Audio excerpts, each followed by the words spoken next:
Muy buenas noches, estamos arrancando una nueva semana en la que somos, equipo completísimo para conversar justamente de la nueva mesa directiva de la Convención Constitucional. Como todos los días lunes, madrugada y día martes, tenemos a la tremenda periodista política, Yasna Levin. ¿Cómo estás, Yasna? Ay, gracias por la presentación. La mejor de todas, te amamos. Somos tus fanáticos. ¿Cómo no voy a estar bien así, po? Perfecto. Soy estupendo de todas formas, Yasna. Buena temperatura. Sí, lo que usted quiere nos pide y le vamos entregando. Y por supuesto otro amigo de la casa, ex contralorito, que me conoció cuando él era niño, ya me lo dijo, César Leiva. Bienvenido, César, ¿cómo estás? Que nos debe una. Guaguito, viste que lo metió ahí. Claro, estamos con todos los epítetos. Oye, chiquillo, hoy día estamos juntos para poder hablar justamente de esta nueva mesa directiva de la Convención Constitucional. Vamos a entrar al detalle de todo lo que costó, de las votaciones, ¿cierto? Muchos comentarios alrededor que terminaron con la presidencia en manos de María Elisa Quinteros, y el vicepresidente Gaspar Domínguez. Antes de entrar en los detalles, quiero preguntarles, porque gran parte de los titulares de prensa hablaban y decían, ya, la mesa directiva hoy día se queda en manos de personas jóvenes, en manos de independientes, y los grandes partidos se quedaron sin pan ni pedazo. ¿Qué tipo de señales emiten eso? ¿Qué podemos entender con esa forma de directiva que tenemos hoy día, que se repite más o menos a la anterior, Yasna? Yo creo que la elección hay que leerla en distintos niveles. Uno es el que tú enfatizas, que estoy de acuerdo. Hay nuevas minorías o nuevas disidencias, como bien explicó el vicepresidente, que llegan a la directiva. Primero fue Elisa Loncón, representante de uno de los principales pueblos originarios, y que con eso instala una realidad muy poco visibilizada. Hoy día llega una independiente del mundo de los territorios y un activista de las disidencias sexuales, o sea, otras realidades también invisibilizadas. Y yo creo que eso nomás, solo esa realidad ya es un aporte muy importante de la Convención Constitucional. O sea, todavía no escriben nada, o nada que haya sido votado, porque se han escrito harto, pero ya instalaron una nueva realidad y unos nuevos códigos culturales en la sociedad chilena que me parecen súper importantes. A propósito de eso, conversamos antes de iniciar el programa con nuestra editora, y aquí sea una instancia simbólica, pintoresca, por decirlo menos, en donde esta presidenta y este vicepresidente de 40 años, muy jóvenes, ¿cierto?, con particularidades, digamos, tan contemporáneas en la forma de pensamiento abierto de nuestro país, le entregan una nueva constitución a un presidente de 30 y tantos años. ¿Cómo encaja eso, para bien, supongo, con el ensamblaje del Chile en toda su distribución de distintos pensamientos, de viejas escuelas y nuevos procedimientos? ¿Cómo lo ven ustedes? Sí, yo creo que, como bien dice Yasna, acá se conjugan varios factores, pero el principal es que hay una adecuación al Chile actual, al momento que estamos viviendo. Y además, si le agregamos a eso que en la convención misma, las fuerzas hegemónicas que existían, por ejemplo, en el Congreso que recientemente, no, en el Congreso anterior, que todavía no termina, obviamente uno puede interpretar que era imposible que una persona de los partidos tradicionales, que no tenían fuerza hegemónica, pudiese ser representante de algo que también representa las esperanzas del nuevo Chile. Y eso mismo fue el relato también que llevó a Gabriel a tomar la presidencia. Entonces, en cierto modo, es un correlato que creo yo que se da en ese sentido. O sea, Gabriel fue muy enfático en la defensa de las disidencias sexuales, contraponiéndolo a la visión de Kast. Lo mismo el tema del medio ambiente, el tema de género. Entonces son todas estas causas que están dentro de la convención también, que tenían que hacerse presentes, creo yo. Claro, y con esta nueva directiva van en la línea de lo que propone el futuro presidente Gabriel Boric. Vimos que fue una jornada maratónica, más de 20 horas, 9 votaciones, finalmente se lograron los 78 votos para María Elisa Quinteros, y ella lo decía en una entrevista: vamos a demostrar que hay gente sencilla liderando este proceso, que nace desde las marchas. Recordemos que ellos vienen desde la calle, desde los movimientos sociales. Sin ir más lejos, María Elisa Quintero pertenece al bloque de movimientos sociales constituyentes, en los que convergen, por ejemplo, Moda Tima y también la coordinadora feminista 8M. De hecho, ese bloque tiene 12 convencionales constituyentes, de los cuales 10 son mujeres. Por lo tanto, hay una presencia femenina importante. Hay una debilitación, como tú decías, de los partidos políticos convencionales, que se fue un poco la discusión que se vio entre el Partido Comunista y el Frente Amplio, en esta intención de generar un acuerdo, ¿cierto? Se le llamó por ahí en alguna entrevista como una cocinería, cosa típica que solemos ver en el Congreso Congreso, pero que acá no funciona. La convención es un organismo totalmente distinto y que tiene otra esencia, la esencia de la representatividad de la gente a pie, de la gente de regiones, de la gente joven, y que hoy día nuevamente llegan a puestos de poder, y ojalá que este camino sea aún más fácil, porque también tienen 6 meses ya recorridos. Le dejaron el camino a Elisa Loncón y Jaime Baza, que por lo demás es un profesor, es un abogado constitucionalista, y por ahí también empezaron a recibir algunas críticas con respecto a eso. Yasna, decían, pero ¿estarán efectivamente bien preparados ellos para hacerse cargo de esta directiva? Y ellos se defendían un poco con eso, diciendo, nosotros venimos de la calle, o sea, vemos que son personas que vienen desde el mundo de la ciencia. Gaspar es un médico general de zona, entonces tienen un trabajo el día a día con la gente, conocen mejor que nadie la realidad. Ahora, los tecnicismos se pueden ir apoyando claramente con quienes salieron también dentro de la vicepresidencia, ¿cierto? Elegidos como los vicepresidentes adjuntos que tuvieron ahí a través de un sistema de firmas de patrocinios, pero yo creo que entre todos se puede construir algo. Yo creo que no es momento de hacer críticas ni cuestionar, sino que apoyar para sacar esto adelante, porque tenemos fecha de vencimiento que es el 4 de julio, cuando ya debería estar listo esto. ¿O tú crees que se podría aplazar, Yasna, esto? No, yo creo que no hay piso político para un aplazamiento. Existe la tentación ilegítima, ¿no? Existe la tentación legítima de ampliarlo, porque la convención le ha puesto mucho énfasis a la participación ciudadana, y eso toma tiempo, consultas, audiencias, etcétera. Y eso, no hacerlo o limitarlo, es, como dijo el nuevo vicepresidente, un costo. Pero yo tengo la impresión de que ese costo va a haber que asumirlo en aras de el beneficio que es mantener un respeto por la institucionalidad, y no despertar expectativas que además no se van a cumplir, porque para ampliar el plazo se requiere una reforma a la Constitución, que requiere, de acuerdo a esta Constitución, 2/3 que no van a estar en el futuro Congreso. Para aprobar el aplazamiento. Claro. Entonces eso no va a ser posible, sencillamente. Y aspirar a eso o insistir en eso solo va a deslegitimar el trabajo que se está haciendo, porque existe la tentación de prolongar y no llegar a tiempo para un intento fallido que no va a resultar, que es ampliar el plazo. Entonces yo creo que eso no tiene mucha posibilidad de flotar. Y en eso yo creo que la nueva directiva hay una discrepancia, y yo creo que Quinteros, María Elisa Quintero, está más abierta a la extensión del plazo que Gaspar Domínguez. Está más abierta, pero también para el nuevo gobierno sería un problema.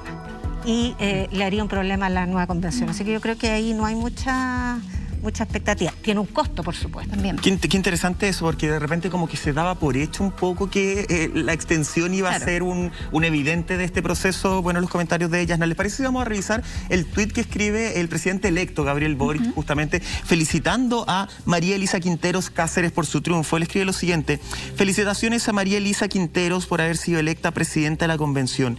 Hay veces en que de situaciones difíciles emergen buenas y esperanzadoras noticias, y creo que este es el caso. Cuente conmigo, presidenta, para colaborar 100% con el proceso constituyente. Justamente esto lo hice después de las 9 votaciones que partieron el 4 de enero desde las 9:30 am, estas votaciones estilo papal, que mucha crítica ha tenido también, ha recibido, que por qué no se hace electrónico, que podría ser mucho más fácil. Y me quiero quedar, y no sé si lo comparte César, con un punto que tocaba Monty, con esta, a ver, yo siento, y es muy personal, crítica por criticar justamente a las personas que están en el poder. Hoy día justamente María Elisa Quinteros y Gaspar Domínguez están en una situación de poder. Y siento que de repente la prensa como que mal acostumbró a criticar todo. Y empezaron a buscar qué es lo que tenemos que criticar. Listo, claro, vamos a criticar la experiencia. Revisaba justamente con el matinal de Canal 13 cuando se le preguntaba cómo enfrentaban justamente esta falta de experiencia. Y de hecho, Gaspar respondió, dijo, tenemos un equipo de más de 100 personas que trabajan en la convención y son de apoyo técnico. La idea es que este proceso sea ciudadano, porque si hubiéramos querido expertos para hacer la Constitución, hacíamos un concurso público. Claro. Esta crítica, a mi juicio, media simplista de la experiencia. Lo decíamos, son dos personas que tienen un trabajo territorial bastante importante. Sí, son dos personas que además profesionales, que tienen una experiencia de vida. O sea, perdón, pero Gaspar Domínguez, cuando da su discurso y cuando dice algo súper emotivo, que es, pasé la Navidad con mi mamá en su casa donde no tenía agua, donde tiene toda la esperanza del mundo en esta Constitución para no tener problemas de agua. Claro. O sea, yo de verdad me siento orgulloso de tener políticos que viven la misma experiencia que viven los ciudadanos NN, los ciudadanos a pie. Entonces, de repente, cambiar esa crítica a la falta de experiencia por, a lo mejor no tienen las competencias técnicas, que podría ser. Hoy día tenemos una directiva que está enfocada en el tema de la salud principalmente, y que es muy positivo. Venimos saliendo de una que estaba más enfocada por su expertise en el área de la educación. Dos demandas súper importantes. Entonces, de repente como que se critica por buscar un relleno, un espacio. César, ¿lo sentía así desde esa vereda? Sí, yo creo que, y ahí quizá no sé si una crítica, pero un comentario a los colegas que de pronto cuando se plantea el cargo al que se está analizando se tiene que entender desde el origen de cómo llega esa persona ahí. Exacto. Es un cargo de elección popular que no pide requisitos de profesión. Tal como el cargo de alcalde, el cargo de presidente, el cargo de convencional, no pide el requisito de tener un título profesional. Y en este caso tenemos dos personas con muchas competencias en sus áreas. Y además tienen, de claro, estudios. Hay cargos que sí los tienen. Por ejemplo, el Contralor, el presidente de la Corte Suprema, te piden ciertas características que están incluso en la Constitución. Entonces se entiende ahí que la expertise es más técnica y tiene que tener esa expertise técnica. Claro, pero nunca un cargo de representación popular puede tener ese tipo Claro, de un cargo de representación popular se entiende que el electorado es quien en este caso le otorga el poder para la toma de decisiones, y obviamente tienen el espacio para tener asesores, no tienen que ser expertos en todo. Tal cual. Y en este caso, como tú bien decías, además son personas que son expertas en sus áreas. Y bien lo demostró Gaspar. No siendo experto del área de las comunicaciones, por ejemplo, es un muy buen comunicador. Es verdad. Y ustedes van al Twitter de María Elisa y al Twitter de Gaspar, y ellos todos los días subían cápsulas explicando de lo que estaban haciendo en su trabajo en la convención, y eso es muy relevante. ¿Sabe? A propósito de eso, ¿Qué medimos por experiencia? ¿Cachai? Esas migran porque las competencias territoriales existen. o sea, además que en este caso personas con experiencia en distintos niveles, y nos vamos a sacar, ya que estamos esperando, digamos, un nuevo país que tiene que ver con las condiciones de trabajo en terreno, humanas, provinciales. O sea, son personas que saben lo que hacen, digamos, y con muchos títulos a su Que vez. han vivido. Quiero hacerle una pregunta, un pequeño paréntesis respecto a lo que se puede venir en el futuro en lo que es el trato de esta nueva presidencia y con aquellos que están construyendo esta nueva constitución. En el caso, ¿cierto?, de María Elisa Quintero, ella tenía en Twitter, una persona más activista, digamos, en redes sociales, digamos, compartiendo, digamos, en un diálogo constante con aquellas personas interesadas, digamos, en los temas que ella tocaba, tenía 10.000 seguidores, que es un número importante igual. Ahora, en el momento donde ella es elegida, salta a 35.000, y el día de hoy tiene 43.000. ¿Por qué quiero preguntarles esto? Mira, estamos viendo el... Ahí estamos viendo precisamente, ahí está, confirmadísimo, 43,3 mil seguidores. No, esta es como de la mañana de hoy. Exacto. Es posible, es bueno, ¿cómo lo ven? La situación de que estos puestos, incluido el presidente de aquí en adelante, el presidente electo, comiencen no una forma de dirigir, no una forma de gobernar, pero un puente, un pasadizo muy amable, como ciertos alcaldes lo hacen, a través de redes sociales para con la ciudadanía. Eso que algo necesito, estamos hablando de personas que, si bien no son millennials, por la edad, pegan en el palo, y esto puede ser una forma de comunicación, un puente tremendamente legítimo. A través de Twitter se han bajado hidroeléctricas, digamos, se han convocado personas en un punto, en un día, en una fecha, en las calles. ¿Cómo funcionan las redes sociales para estas personas y para el Chile que se viene a partir de nuestros gobernantes? Sí, yo creo que en todos los cargos de elección popular y en general personas que han tenido, por ejemplo, una designación, cuando nombran a un ministro pasa lo mismo. De hecho, generalmente un ministro que no tiene o ministra que no tiene una cuenta de Twitter, se crea una y instantáneamente tiene una cantidad de seguidores exorbitante. Ahora, yo me atrevería a decir que es un espacio cerrado, igualmente Twitter, en el sentido de que, por cierto que no es la red más usada en Chile, pero sí es la red más influyente. Claro. A nivel de opinión pública, o sea, los periodistas suelen obtener información de ahí, claro. Los políticos en general claro.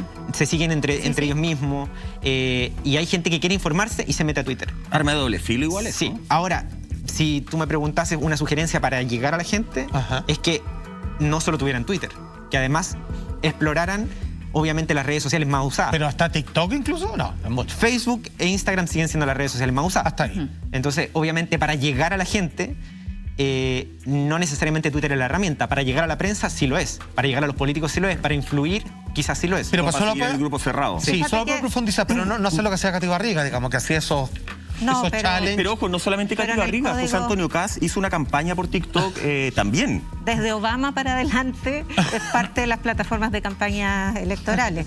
Pero hay otro tema muy bonito respecto de eso que lo plantea en un texto que se llama Redes de Comunicación y Esperanza, Manuel Castells. Él hace un seguimiento de los distintos estallidos sociales o movimientos sociales de envergadura desde el Wall Street Occupy, pasando por los indignados en España, hasta llegar a la primavera árabe.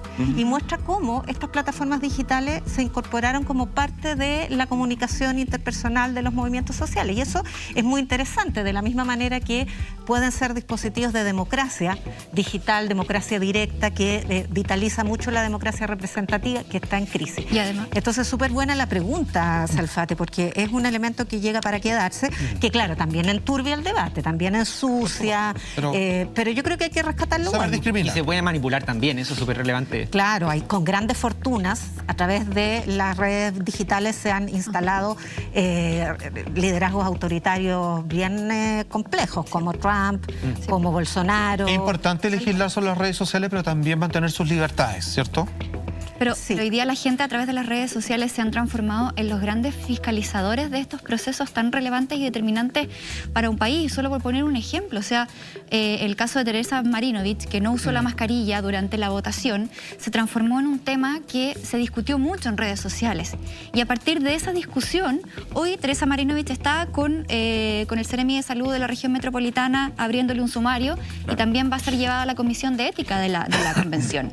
Quizás si la gente no hubiese puesto ese tema en redes, hubiese pasado piola, porque no es primera vez que la vemos sin mascarilla a ella en una junta Entre de otras la convención. Sí, Entonces, ella ha hoy sido una día- provocadora permanente, fumando Exactamente, su vapor y po. su... Pero a lo que voy es que hoy día la gente tiene tanto poder por redes que es capaz de esa masa digital movilizar instituciones y hacer las cosas como corresponde. Bueno, es parte de la accountability en una plataforma distinta, ¿no? O sea, tú puedes tener una asamblea popular que reclame transparencia o una gran campaña en Twitter que reclame transparencia. Es parte de la dinámica social también. Claro. Si no es algo tan distinto, la plaza pública puesta Claro. en Claro. digital. Pero es interesante también el rol de la élite en esto, porque en las redes tú puedes o utilizar estas riquezas de organización ciudadana o también tomarlas como indicadores de democracia directa, pero ahí la élite ha tenido un rol bien importante que se rompe en la Convención Constitucional y en la última elección.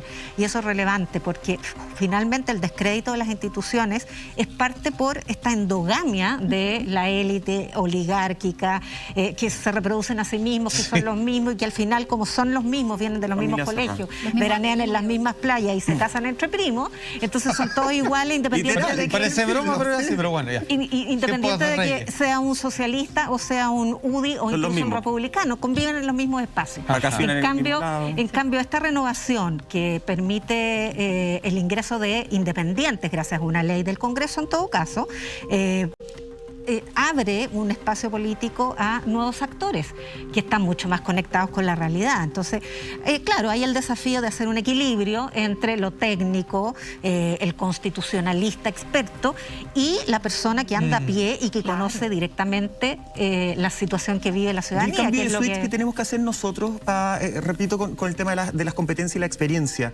Te voy anotando harto cuando hablábamos de ese tema. También un cambio de switch en nosotros al momento de qué validamos como experiencia y qué le Sí. pedimos a los políticos como experiencia. Sí, porque esa misma élite que te menciono calificó como un espectáculo la elección que hubo. Estas 9 vueltas hasta altas horas de la madrugada, un convencional esquela y después casi todos los columnistas de la prensa tradicional lo consideran un espectáculo. De hecho, decían Y a que vamos a mí- esperar en materias de constitución. Claro, ¿cómo justamente, será, cómo se cuando van a poner de voten, acuerdo. ¿cómo será cuando voten cada uno de los artículos? Para empezar, los artículos se van a votar apruebo o rechazo nomás. O sea, ¿están los 2/3 o no están los 2/3? Y punto, no va a haber 9 vueltas por cada uno. Exacto. Y segundo, en las dinámicas políticas tradicionales de las instituciones, esto pasa igual, lo que pasa es que no pasa ante las cámaras. Pero, por ejemplo, la mesa de la Cámara de Diputados tardó meses en constituirse y llegó al punto de que la actual oposición, que tiene mayoría, no logró llegar a un acuerdo y la mesa la dirige una persona del oficialismo que es de minoría, Claro. por incapacidad de llegar a acuerdo en cientos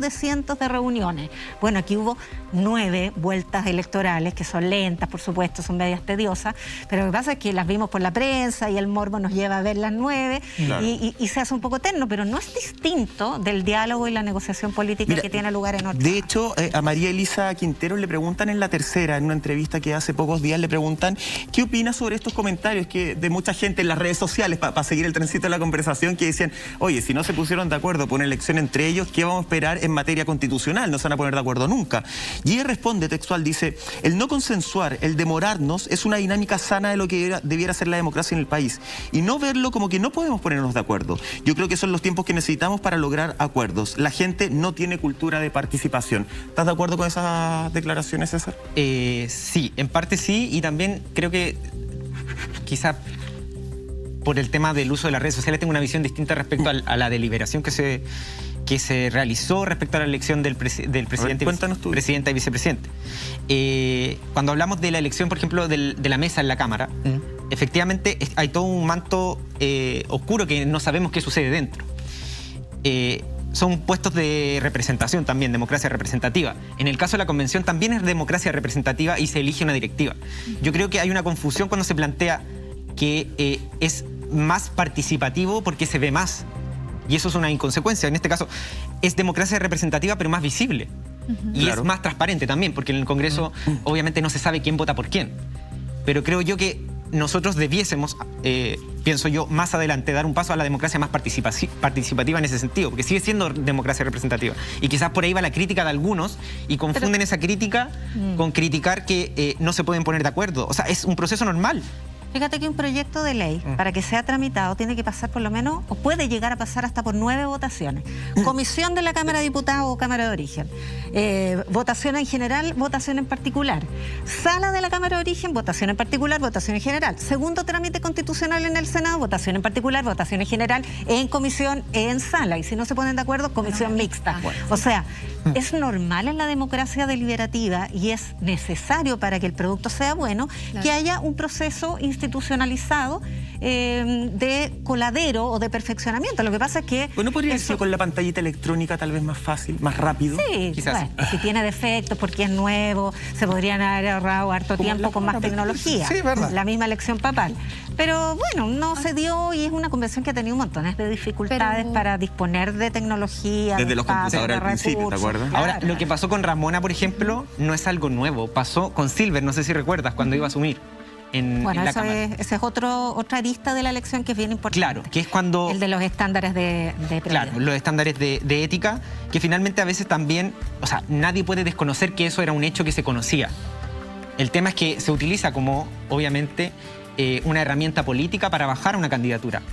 Y eso es normal también que pase. No estoy justificándolo, pero es común. Pasó en la Cámara de Diputados, pasa en las elecciones en general.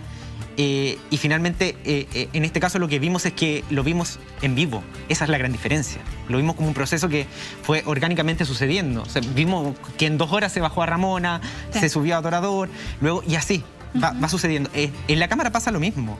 El problema es que, primero, la gente en general no está acostumbrada a ver el canal de la Cámara. Exacto. Quizás también porque la dinámica es mucho menos entretenida que la de la convención. Para Toda la las razón. votaciones Digámoslo, del pero 10%, bueno. sí hubo harto rating para las votaciones del retiro del 10%. es cierto. Sí, claro, Ahí hubo exacto. harto Ahí están todos rating. mirando. Oye, y además los trasnoches, cada vez que se legisla por el presupuesto de la nación, terminan con el consomé a las 4 de la Sí, mañana. sí, Eso como- es un como una ritual. Teletón, Como un matrimonio. Claro. Sí, Oye, eso- consomé a las vamos a 4 de la hablar mañana. de todos los puntos que están tocando, pero también queremos saber quiénes son justamente la presidenta María Elisa Quinteros, quién es el vicepresidente Gaspar Domínguez, cuál es su experiencia, entendiendo experiencia como la estamos planteando en esta mesa justamente, con sus trabajos territoriales, con las luchas que han llevado a cabo, en qué mesas directivas estaban. Ellos han puesto énfasis en que van a ser una mesa directiva que va a tener mucha relación con la comunicación, con comunicar lo que están trabajando, comunicar lo que están haciendo, cómo se despidió la anterior mesa directiva también. Todo eso lo conversamos con Salfate, con Monty, con Yasna, con César, después de una pequeña pausa. Esto es Así Somos.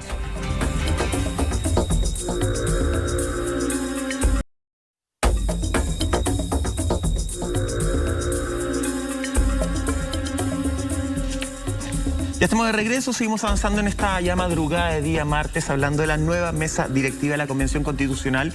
Y vamos a comenzar a conversar sobre María Elisa Quinteros Cáceres, ¿cierto? Esta mujer que sacó 78 votos, los votos justos para poder ser presidenta de esta mesa. Doctorada en salud pública, feminista y vegetariana, hija de una profesora de filosofía. Así es la nueva presidenta de la Convención Constitucional, que además viene de Talca, Yasna. Y padre ausente, parece. Y de padre ausente, tienes toda la razón, me faltó ese antecedente. Bueno, es una figura muy interesante de este fenómeno que hemos conversado sobre movimientos territoriales, independientes de partidos políticos, lo que en sí mismo tampoco es una virtud. Se requieren partidos políticos para una democracia representativa que la profesionalice, que además se haga cargo, porque un partido responde también en procedimientos, en democracia interna. Recordemos lo que le pasó a la lista del pueblo, que fue presa fácil justamente por no tener la institucionalidad de un partido político, de, bueno, todo lo que sabemos que fue. Pero ella tiene eso que lo aporta a otros componentes de la convención que sí son políticos. Recordemos que su elección es fruto también de la ruptura de una operación política que comentaba César recién, que era levantar a una socialista alcaldesa que tuvo problemas administrativos, problemas de probidad, y que por lo tanto no concitó el respaldo y llevó a un fracaso de este eje de gobernabilidad que ha operado hasta ahora, y dándole mucho dinamismo a la convención, en todo caso, que es el colectivo socialista con el Frente Amplio. Aquí lo que ocurrió fue que fue desplazado ese eje de gobernabilidad más político por una articulación de independientes. Si finalmente quien triunfó fue independientes no neutrales y estos colectivos de movimientos sociales, con el apoyo comunista, pero un partido comunista que tampoco se las puede dar de tan comprometido con la independencia, porque al principio también se atrincheró con la candidatura de Eric Chinga. Gracias. Y después concurrió a la lista que primero levantaba Cristina Dorador, ¿se acuerdan? Claro. Que era del mismo colectivo. Bueno, pero más allá de eso, respecto de la biografía de ella, es muy joven, no ha cumplido 40 años todavía, me parece.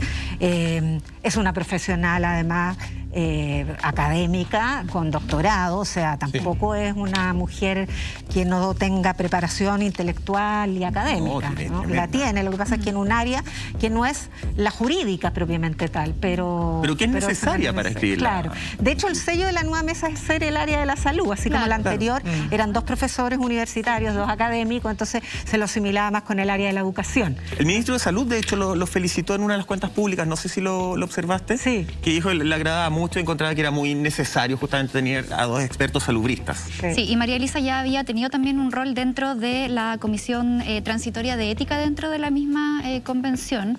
Por lo tanto, son el liderazgo que de a poquito van ganando terreno y se van haciendo conocidos, porque hasta antes que ella saliera elegida como la nueva presidenta de la mesa de la Convención Constitucional, era un nombre que quizás no resonaba mucho, porque siempre el ruido lo están haciendo los conglomerados que tienen que ver con partidos políticos. Por ejemplo, esta misma discusión que se dio con el Frente Amplio y el Partido Comunista, que querían hacer ahí algunos acuerdos, que finalmente no les resultó nada, y vemos cómo emergen estas figuras que representan, como ya lo hemos dicho, a la gente, y que rápidamente se ganan como el cariño y el apoyo de las personas, porque ven en ellos una esperanza de decir, ahí en la presidencia hay una persona como yo, que es una persona que ha estudiado, que ha trabajado, que viene de una familia sacrificada, que está luchando por hoy día movimientos que son súper transversales y que nos preocupan a todos, como el medio ambiente. Bueno, ella también tiene una postura muy feminista.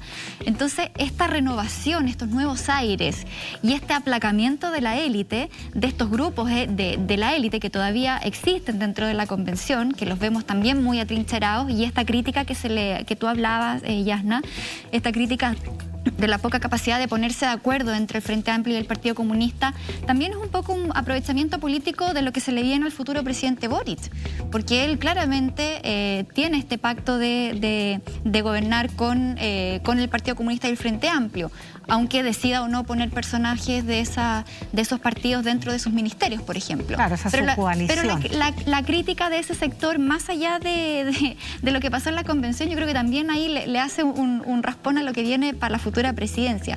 Pero más allá de eso, la figura de María Elisa Quintero es como esperanzadora. No sé si compartes conmigo eso, César, un poco también lo que yo pude ver en las mismas redes. La gente por Twitter era como que bueno, una persona que no está maleada, que no viene del partido político, una persona que viene de la calle. Sí. Es como eso, como que es lo que genera esa sensación de que todo va a estar bien, no sé. Sí, antes de dar mi opinión respecto a específicamente eso, yo creo que en Twitter pasa algo. A ver. ¿Qué cosa? Que es que se polarizan las posiciones muy notoriamente. Absolutamente, po. Entonces, No hay cuando tú término amas medio. a alguien, en Twitter es adorado y lo ponen en un podio y todos lo aplauden Y todo es bueno y bonito. bonito. Y si le encuentran una yayita a alguien, lo destruyen Abajo. y muerte social. ¿Qué es lo que pasó con Ramona Reyes? Con Ramón. Entonces también hay que entender que las redes sociales distan un poco de la realidad, porque los seres humanos estamos constituidos de luces y sombras. O sea, Exactamente. nadie es perfecto. Cuando nosotros idealizamos a un político, cometemos un error, porque finalmente cuando el político comete después un error en el ejercicio de su cargo, lo lapidan. Sí. Y ese es un problema. Ahora, entrando al fondo, yo creo que ella sí genera empatía, porque una, es independiente, ha pasado por todo este proceso, pero también porque pasó por el proceso que pasaron muchos independientes, que fue recolectar las firmas para presentarse en una lista. Ella no viene de la lista del pueblo, pero sí de una lista similar, que son los movimientos sociales constituyentes. Y partió de este proceso de los movimientos sociales, y en la junta de las firmas ya fue pasando por un proceso distinto al proceso que pasan los militantes de los partidos políticos. Que yo aquí concuerdo con Yasna, que son completamente necesarios, pero también creo yo que demuestra también que hay una necesidad de reformar ciertos aspectos. Tuvimos 2 renuncias hace muy poco del Partido Republicano, Sí. de Kaiser y de la Carrera, que eran de cupo de republicanos y ahora son independientes. Entonces, ¿qué lo hace a esos 2 independientes similares a esta persona que es independiente? Pero son independientes porque en el fondo estuvieron como obligados a ser independientes. Claro, pero Como independiente de cartón, perdón. Pero lo que quiero ir yo es que si cuando tú hablas de esta responsabilidad, ¿cierto?, de los partidos políticos, en este caso se pierde, porque finalmente Gonzalo Lacarrera hoy día, ¿a quién le responde? No puede pasar por el Tribunal de Ética del Partido Republicano. Claro. Y Kaiser tampoco. ¿Y Entonces tiene ahí se produce un problema buen punto. de quién es el cupo, del Partido Republicano o de la persona. Entonces yo creo que hay que hacer algunos ajustes, porque efectivamente las personas, entre más adherencia tenga la persona previamente a ser elegida, inclusive en las urnas, yo creo que tiene más, genera más empatía. Ahora, aprovechando que están ustedes dos acá, me gustaría plantearle la siguiente pregunta, que no sé si tiene respuesta. Porque en realidad aquí, digamos, frente a nosotros, tenemos una cantidad de datos tremendos, que son los que todos manejan en la casa. Me gustaría profundizar en algo que es más personal, en el caso de María Elisa. Dado el puesto que ella tiene ahora, ¿cierto?, como presidenta del CC, su temperamento, su carácter, hacia dónde vira, qué significa su persona, su humanidad, donde está ubicada actualmente y del resultado de la nueva Constitución. Yo sé que estoy preguntando algo que es en abstracto, que es en proyecciones prácticamente psicológicas, pero me parece que hacia donde nos dirigimos como país no es menor. No estoy hablando de la odontóloga ni la epidemióloga, estoy hablando del ser humano que está ahí. Estoy hablando de la persona. Por eso me gustaría plantearle ese punto de vista.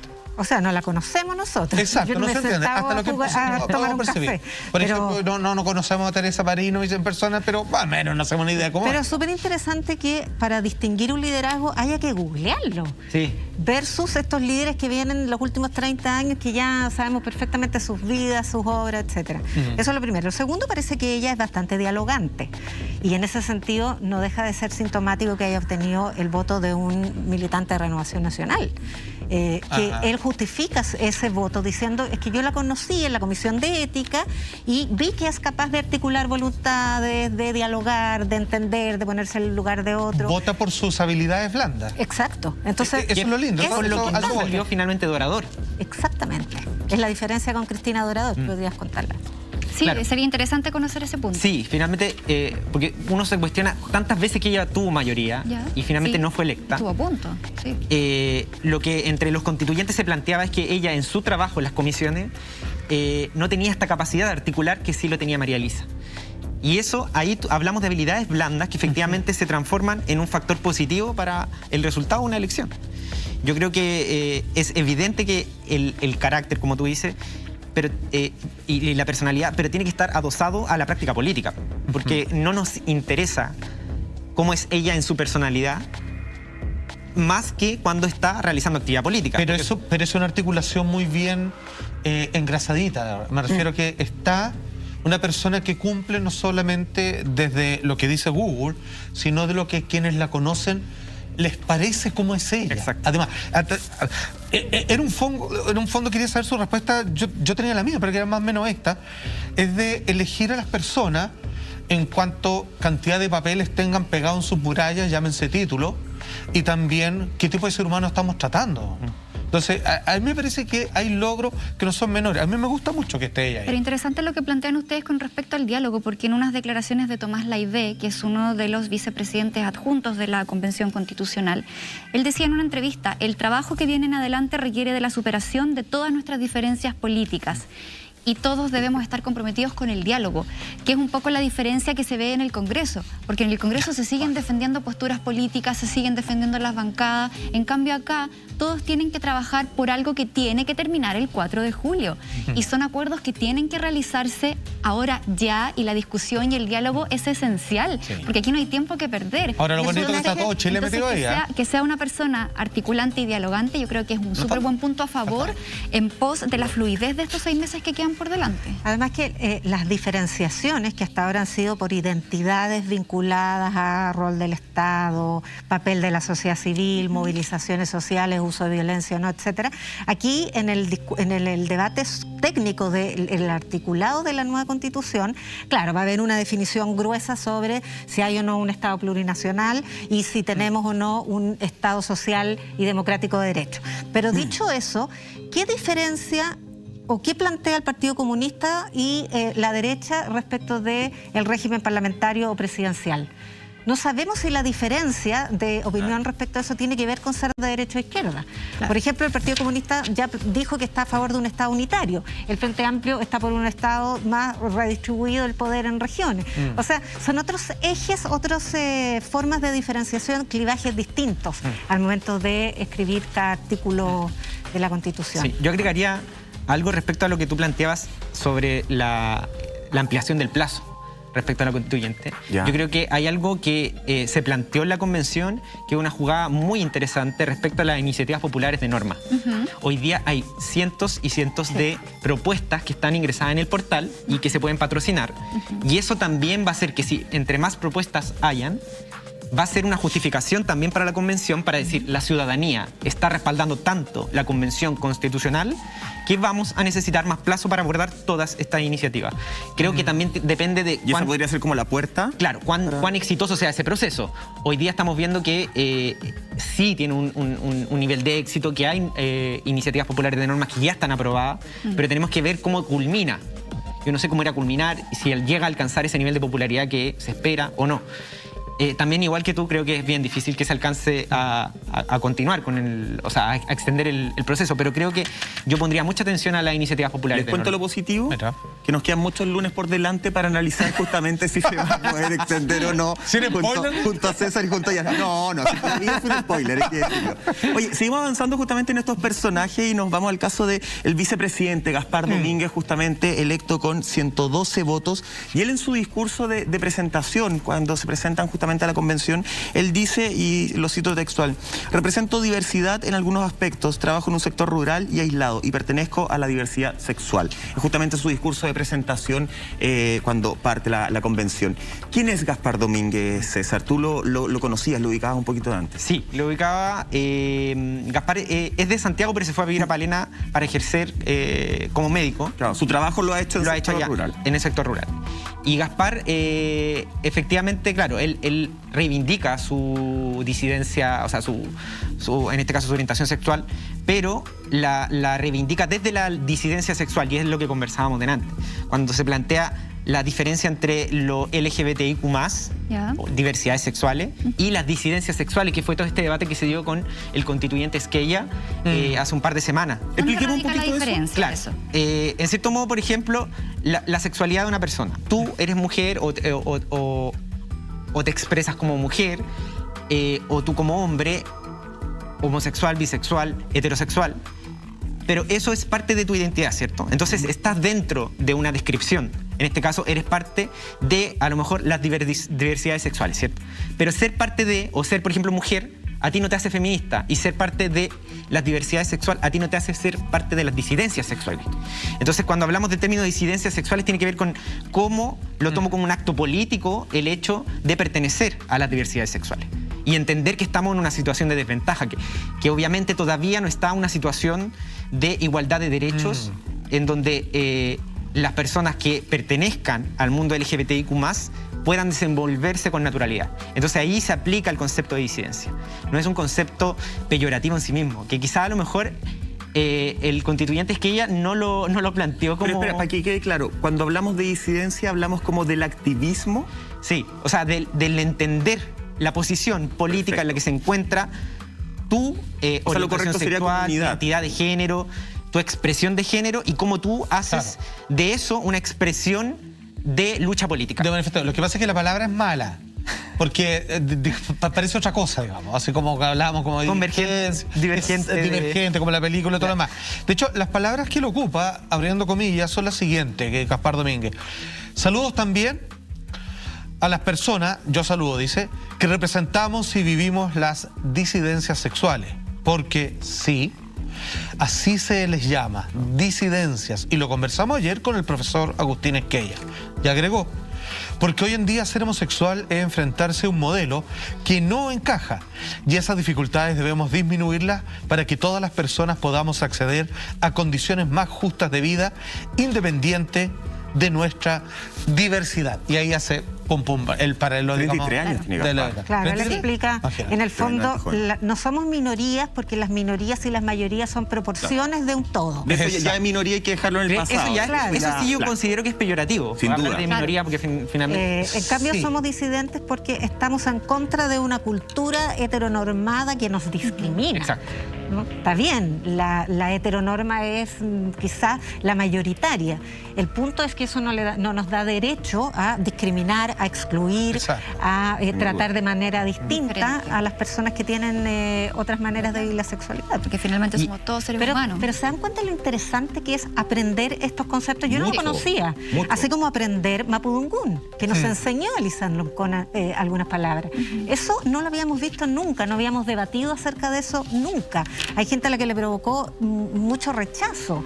¿Por qué hablan en un idioma extraño? Y no, pues es un idioma propio, ¿no? Originario. Tú lo decías hace un rato, Yasna, de alguna forma esta Constitución todavía no se ha escrito en su mayoría, ¿cierto? La primera instancia, la primera parte era de establecer las normas, las reglas, pero ya se han marcado distintos hitos. Ya se han marcado distintos hitos como empezar a escuchar nuestra lengua materna de alguna forma, aclarar aspectos como disidencia sexual, efectivamente ya lo de minoría también, nosotros hace rato que lo dejamos como un término a utilizar, pero son cosas que van enriqueciendo de alguna forma la conducta social de todos nosotros, más allá de lo que va a quedar establecido en este libro que nos va a regir. Entonces, es muy importante también darle la labor social que está teniendo la Convención Constitucional desde el minuto uno, más allá de que se demoraron o no en empezar a ejercer la labor propiamente tal que es de escribir. Y se va potenciando también con otros hitos, por ejemplo, el caso de Emilia Schneider, súper joven, 24 años, abogada de la Universidad de Chile, que fue la primera mujer transgénero en ocupar un cargo dentro de la Cámara de Diputados. Entonces,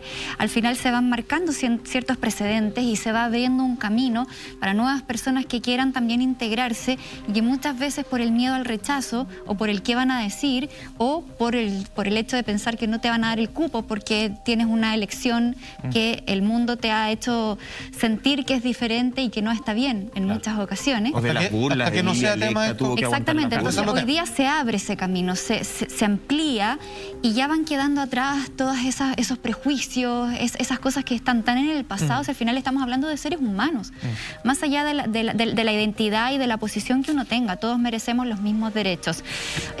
Tenemos más sobre esta convención que está rodeada de juventud, de nuevas ideas.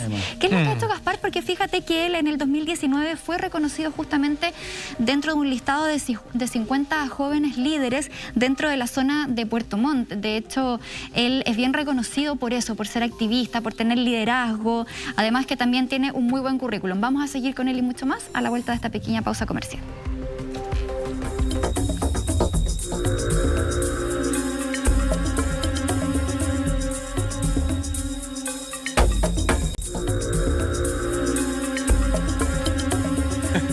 Ya estamos de regreso en Así Somos, hablando de esta mesa un día. Les vamos a contar todo lo que pasa en comerciales. Es otro programa, ¿eh? Es otro programa.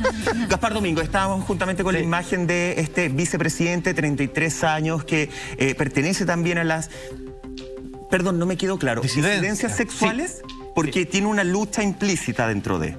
Explícita. Es que, por ejemplo, mira, una persona que es homosexual inclusive puede ser transfóbica. O sea, una persona que tiene una identidad sexual no necesariamente, primero, tiene una conciencia de clase, conciencia de, como tú bien decías, vivimos en una sociedad heteronormada. ¿Qué es que sea heteronormada? Que tú estás predeterminado a nivel familiar cuando tienes un hijo, una hija, de primero que es niño o niña. Eso ya es una cosa. Segundo, que va a ser heterosexual.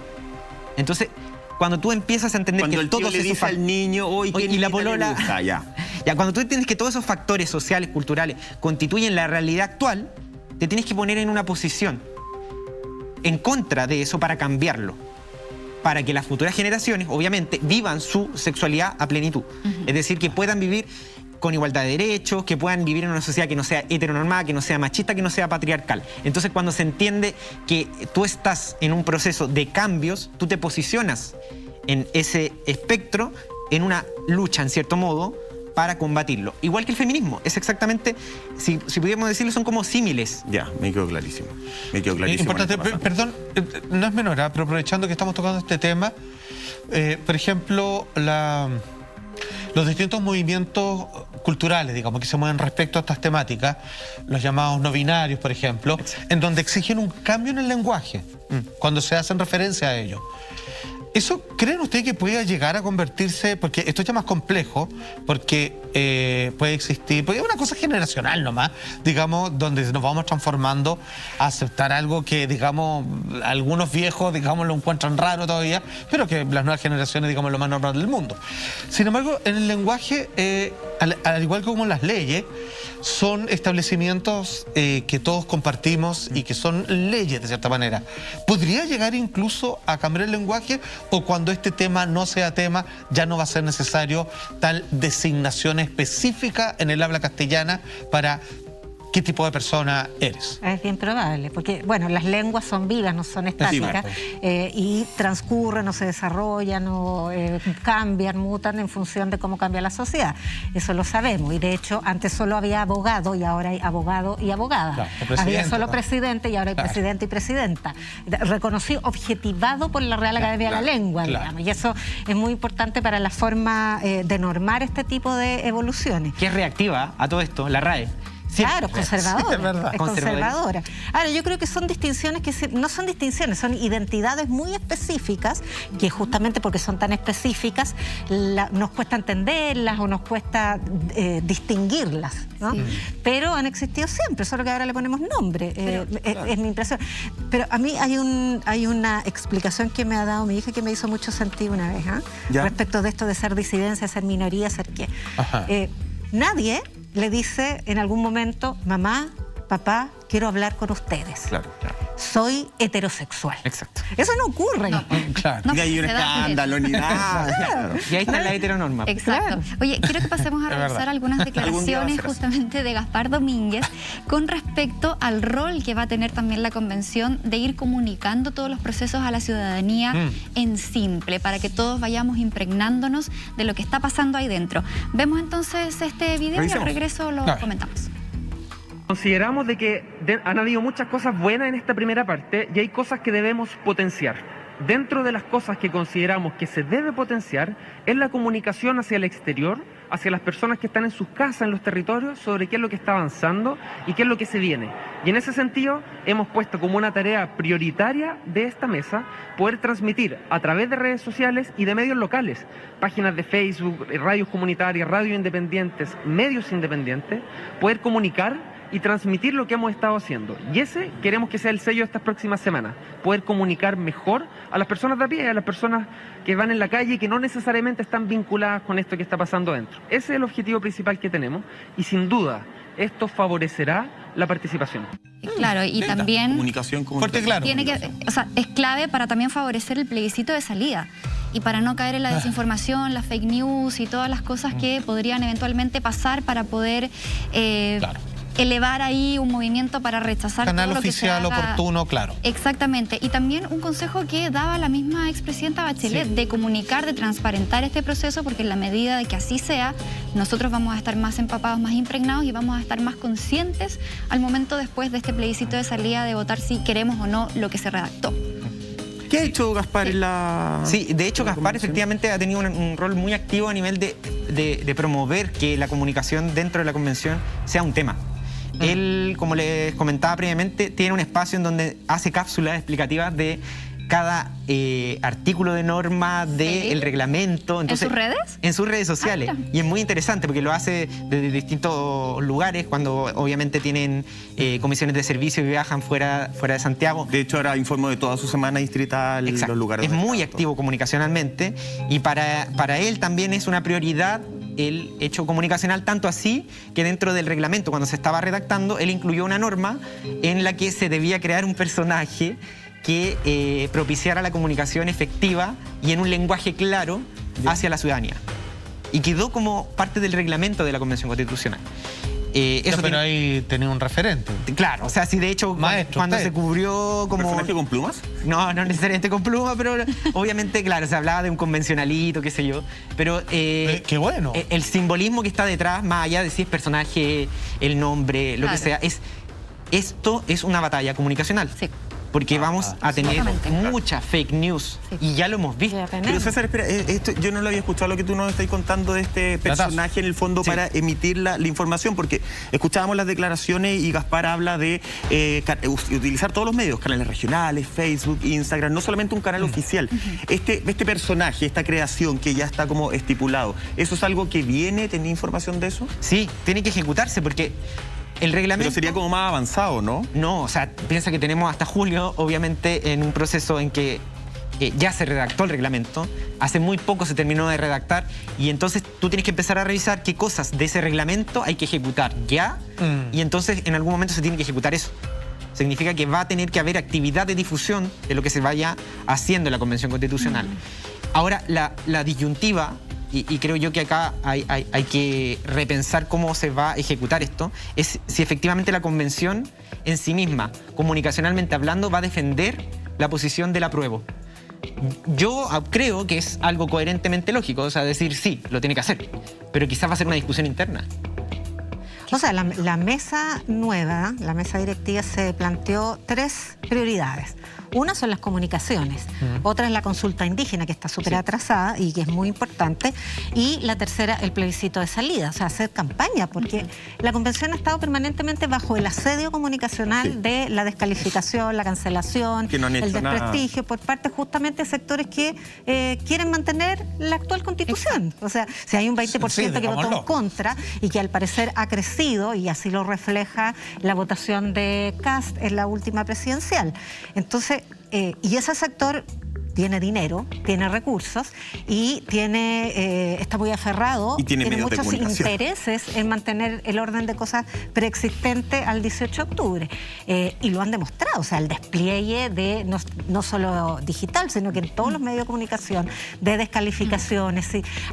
De hecho, la convención suscribió un convenio con la Universidad Católica de Valparaíso que ha medido esto. Sí. Y que se tuvieron que poner odiómetro. Sí. O sea, imagínate el parámetro para medir el odio que se ha fomentado contra la convención. Entonces, claro, las comunicaciones para mostrar que allí sí se está trabajando, porque además ha habido mentiras, como que se subieron las dietas, en circunstancias que lo que subieron son las asignaciones para trabajar mejor. O lo de la fiesta mentiras como que lo quieren de la fiesta suprimir que tuvieron que salir a desmentir el desenfreno del carrete, que quieren suprimir la canción nacional, el escudo y la bandera. O sea, han sido mentiras ampliamente difundidas. Pero ya, ¿cuál es la responsabilidad de nosotros como ciudadanos también? Porque siento que nosotros estamos en una sociedad en la cual somos muy buenos y de partida saber a quién escucha. Una conversación que yo tuve con mi papá porque me decía, oye, mira lo que pasó aquí y allá. Y dije, ¿dónde lo viste? En Facebook. Ya, ¿y entraste a la noticia? No, pero es que vi el titular y todo el mundo lo compartía. También nosotros como ciudadanos, y sobre todo nosotros, creo que los más jóvenes, entre comillas, tenemos la obligación de enseñarle a nuestros padres también sistemas de chequeo de la información. Sí, como por ejemplo estas cuentas de Instagram, hay una que yo sigo, Fast Check, que encuentro que tiene chequeo de harta información. Tenemos esa obligación también de informarnos y de no creer a la primera, porque nos quedamos, el chileno es bueno para quedarse con el titular también. Po. Sí, WhatsApp y Facebook son la clave, creo yo, porque finalmente tu mismo padre, ¿de dónde se informó? Facebook. En Facebook. Y yo creo que, sobre todo, por ejemplo, en el caso de Kast, lo tenía muy claro. Kast es la persona que invirtió más en Facebook, en campaña política, en la historia. Y en WhatsApp. Y en WhatsApp, obviamente, pero ahí no invierten directamente, sino que tienen a personas enviando mensajes de WhatsApp. Porque saben que es la red social más usada en un rango etario de personas que suelen informarse por eso. Bueno, más de alguna vez lo hemos planteado, yo creo que en los colegios, en la educación formativa básica, de aquí en adelante, debiera existir sobre cómo enfrentar las redes sociales. Exacto. Porque es una forma de comunicación ya no latente, sino la imperante en casi todas las personas, y la gente no sabe discriminar. Si ya Chile lo critican que es un país que tiene problemas, digamos, de comprensión de lectura, hoy en día tenemos un portón abierto sin candado, digamos, para que metan cualquier cosa. Sí. Entonces hay que ser muy riguroso al respecto. Pregunta, media sonsa, pero fíjate que dentro de mi fantasía me gustaría que hubiese algo así. Que una vez terminada la Constitución, existiese, como sucede en otros ámbitos, un manual explicativo. Esto decía antes y ahora es esto. Esto era tal ¿Como cosa. comparativo decís tú? Sí, fíjate, que no lo consideraría tan absurdo. Yo puede parecer una solicitud media infantil, pero lo he visto en otras áreas, en filosofía idea. Y todo, y me parece que es súper correcto, para que la gente le entiende dónde está para ahora y dónde estaba antes, y puede plantar una bandera de felicidad de ellos, menos mal que hicimos esto. Claro.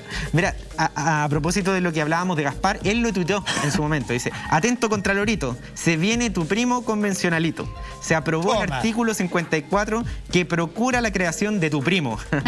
Y dice, maravilloso. Porque el artículo tiene 3 puntos. El tercero dice: crear un personaje institucional de ficción de la convención que contribuya a facilitar la comprensión de las actividades desarrolladas en la misma y por los convencionales constituyentes. Y entre otras cosas dice que se va a hacer un boletín semanal, cápsulas audiovisuales informativas, educativas que vayan a lo simple, etc. ¿Y Contralorito respondió? ¿El ex Contralorito? No, el ex. Ah, yo sí. Bueno, que no. Ya, pero ya tercera persona. Sí, no, pero lo encontraba grandioso, obviamente. Sí, obvio. Una de las cosas que es lo que voy. Que te planteaba recién, que creo que es muy necesario, es que las instituciones se metan a las redes sociales más tradicionales y no solo en Twitter. Sí. Por ejemplo, tú vas a Presidencia, a la página del Ministerio de Educación, de Salud, todos los ministerios en general se enfocan en Twitter y no se enfocan en Facebook, no se enfocan en Instagram. No hay una interacción de canales de WhatsApp, muy pocas instituciones lo tienen. Y es ahí donde está, creo yo, la mayor cantidad de personas que buscan información. ¿Sabéis qué? Es súper interesante lo del personaje. Nosotros lo vimos contigo con Contralorito. En el fondo, acercar una institución que es tan técnica, que es tan ruda, ¿cierto? Que de pronto puede ser tan pesada. Acercarla al lenguaje cotidiano y así entenderla. Y ocupar, y yo te lo dije hace un par de programas, o sea, responder como con ese sarcasmo a las preguntas odiosas que muchas veces hacía la gente, y dejarlo así, literalmente con la boca tapada, y combatir esa desinformación a través de un personaje que caiga bien, que genere empatía y que sea uno más de nosotros. Porque al final, hoy día, cuando hay poca conexión a través de los canales de comunicación oficiales de los distintos ministerios, organismos estatales, es porque todavía son muy formales, son muy rígidos. No logran entrar en empatía ni en conexión con la otra persona que está al lado del teléfono. Entonces, me parece interesante que se haga así, como con un personaje. Tengo el personaje. Una personaje. Hagamos el guaguito de la constitución. No, maestro. Vamos a ir hablando de esta mesa, lo que está pasando, qué es lo que podemos esperar justamente, y que sea un personaje femenino, muy buena idea, o de las disidencias también. Nos vamos a una pausa y ya volvemos.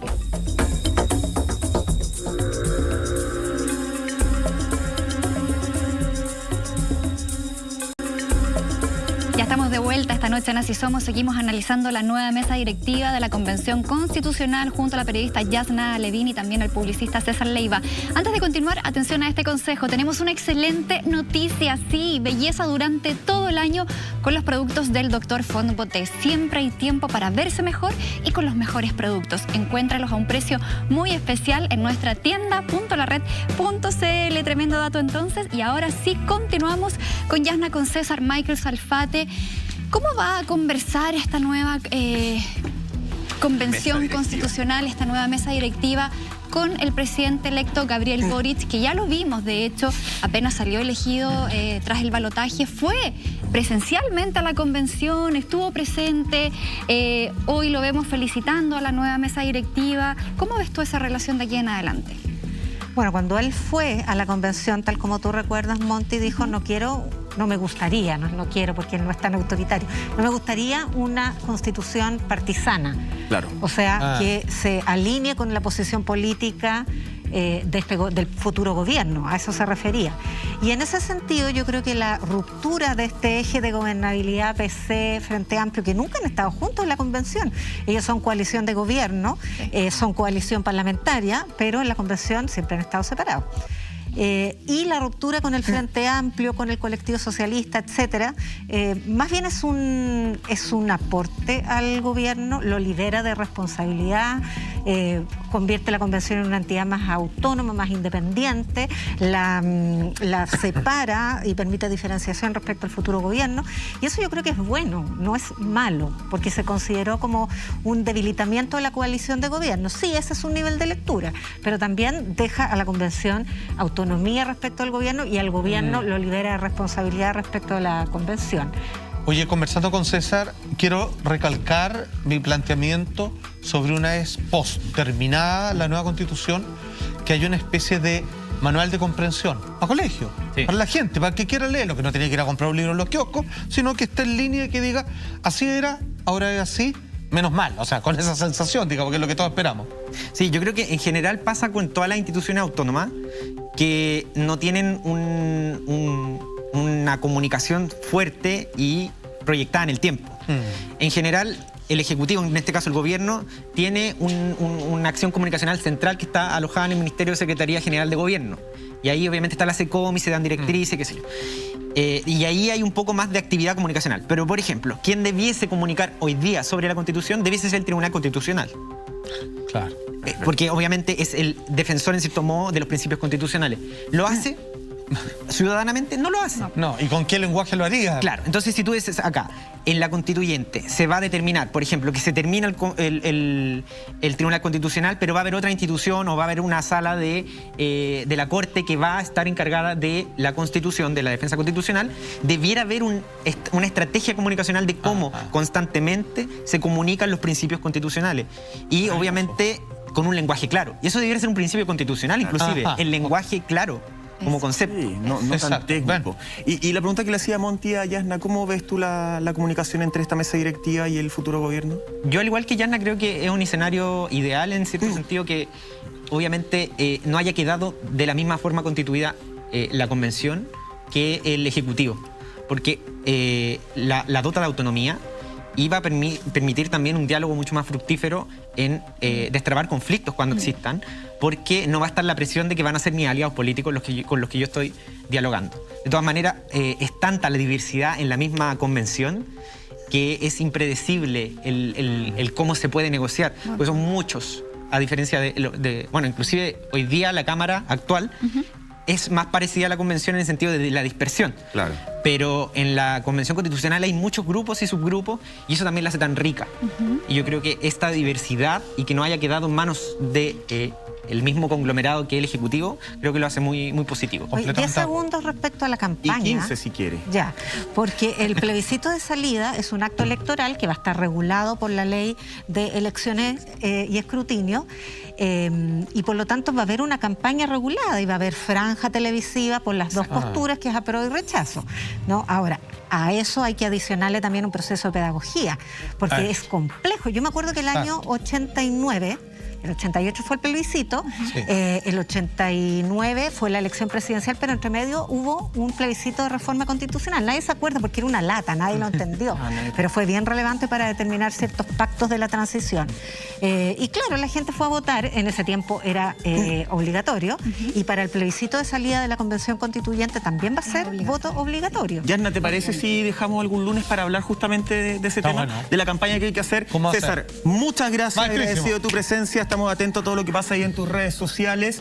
Gracias por estar a esta hora. Yasna querida, la vemos mejor. en Hola Chile, la escuchamos ahí en Radio Universidad de Chile también. Gracias. Monty Salfate Público, nos reencontramos mañana a eso de las 12:30 horas en otro capítulo Así Somos. Que Eso descansen. es. Nos vemos.